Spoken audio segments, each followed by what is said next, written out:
Well, first I'd like to say, number one, before we talk about the game, that I was really saddened to hear about the passing of Rick Majerus today. I found out about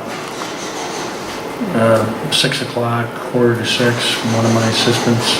Rick was a mentor to me as a young coach, both at UCSB and at Northern Arizona, and he was a great coach and a really, really good person. And it's a sad day for basketball, the community of basketball, because he was a brilliant man, and just really, really sorry about that.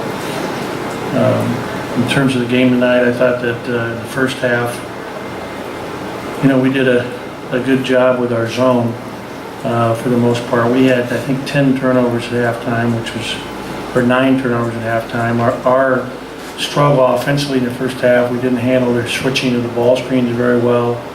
We knew they were going to go underneath and not trail a lot of screens, and we had some turnovers, not shortening the pass with the dribble. But yet we were right there. I think we had a 4-point lead with about 19 minutes to go, and then our zone really, really got tortured by their 3-point shooting. And we had some miscommunications, breakdowns on our responsibilities in the zone. And they shot 60% the second half and 6 for 12 from 3.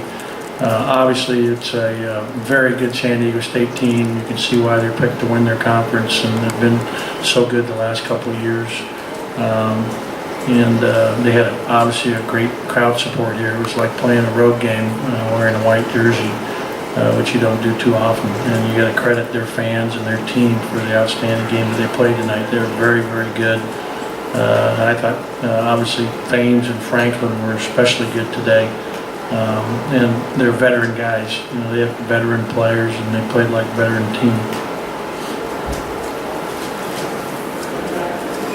Ben, can you just talk about the decision to go to man for that sequence in the second half? Was that in response to the three-point I think it was an 8-point game at that time. We went to man just to try to switch things up because we weren't getting any stops in our zone. We made a couple mistakes where the ball was at the wing and our guard didn't come up to take away the pass back to the point. Thames got 2 wide open threes, and it was just simple mistake that we just can't afford to make. But they did a good job attacking our man and our zone in the second half. They really played well and got a lot of loose balls, the 50-50 balls that were out there in the second half.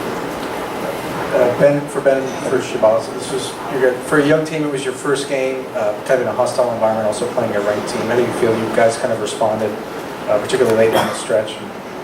Well, I thought that our team battled really well in the first half, and just disappointing to get that 4-point lead, and they came down like a veteran team. I think they got a couple of threes to increase the lead. I think Jordan hit some big shots early in the second half and really had us going there.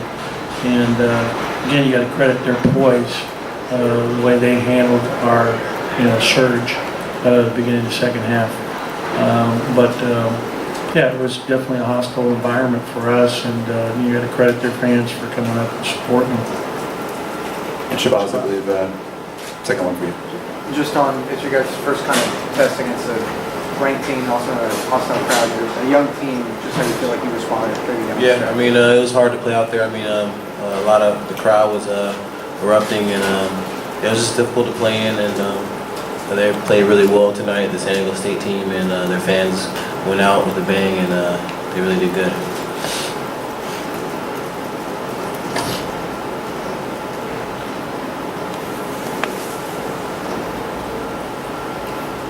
Yeah, for Ben, do you see the personnel kind of being better suited for zone than man at this point? And do you think that that's something you'll stick with going forward? Or? We've got to be able to use some man-to-man defense, and we've got to probably mix up our zones a little bit, have a couple different looks in different zones. But we're so young. We're playing, Jordan, Kyle, and Shabazz major minutes. Shabazz has only been in about 15 practices thus far, including the trip to China. So, there's a lot of learning still that we're doing. We're working on our man. And their team executed very well. And We tried to make some hedging changes in the game. You know, Thames had one big three where they ball screened and we didn't really plug up far enough, and he came off and hit a three. You know, you give them credit. I mean, they've got veteran guys. You know, he's a fourth-year junior. Rand's a fifth-year senior. You know, Franklin's a very good player. You know, obviously 22, Tapley's a fourth-year player and a good player. So they've got some veteran guys that really, you know, I thought had outstanding games. And just as a follow-up, you know, knowing your penchant for man-to-man over zone, is that hard for you to commit to zone with this Yeah, team? you know what, we got to do what's going to give us a chance to have the most success. So that's the bottom line. And I think our team can be a good zone team. We have good length, and we've just got to keep at it and watch and learn and you know, continue to improve it. This is for Shabazz. Shabazz, can you comment on Jamal Franklin's defensive presence? Looked like kind of down the stretch, he blocked a couple shots and showed a lot of athleticism. Just trying to get to the rim against him. What was Oh that? yeah, I mean he's a good defender. Played really well on offensive and defensive end, and he's a good player.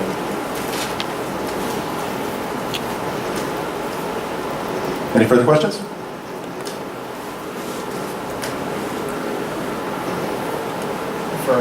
For Jordan, how comfortable are you guys in the zone right now, and how much had you worked on that prior to the last couple weeks or so? We worked on it a lot. We came out the Georgia game in zone, and we won that game. So that gave us a positive outlook of the zone. So we came in practicing. We've been practicing a couple of days, but I think we'll be pretty good in it. We're pretty long up front, and we have smart players, so we'll be better. Back. Ben, you guys are playing with a 7-man rotation. You know, how much that affect you guys coming down the stretch? You guys seem to be in the game until the... You know, I don't know that the lack of not having Tony there, for example. I mean, our guys, when you look at the minutes, other than Larry, the minutes were spread around, you know, pretty solidly. And I don't think we lost the game because of fatigue in any way. Far side over here, guys. For Ben or either of the players, San Diego State's won 26 straight games now against schools from California, and I guess 11 straight against current members of the Pac-12. Is it fair to call them the best team in California? Best program? Well, you know, that's quite a big statement. There's a lot of good teams in the state, but they've definitely done a great job. I think Steve has done a tremendous job with their program. And you look at what they've done, especially here the last 3 or 4 years, and I think he's been there now 13, 14 years, and he's done a great job. But especially the last 3 or 4 years, it's been outstanding, and those are impressive numbers that you're, talking about. I mean, very, very impressive. In the back here, guys. Shabazz, like Ben mentioned, you've only practiced 15 times. Where do you think you are in your development at this stage? I mean, I'm pretty still. I say I'm not really comfortable out there still, but I mean, I'm still working through it, and it's a learning process. So I'm going to learn through it, push through it. What do you think you need to work on? I mean, staying in shape. I mean, continue to stay in shape. I mean, I've been losing a lot of weight and running a lot, so just continue to do that, and everything will take care of itself. Anything further? Thank you, gentlemen. Okay, thank you.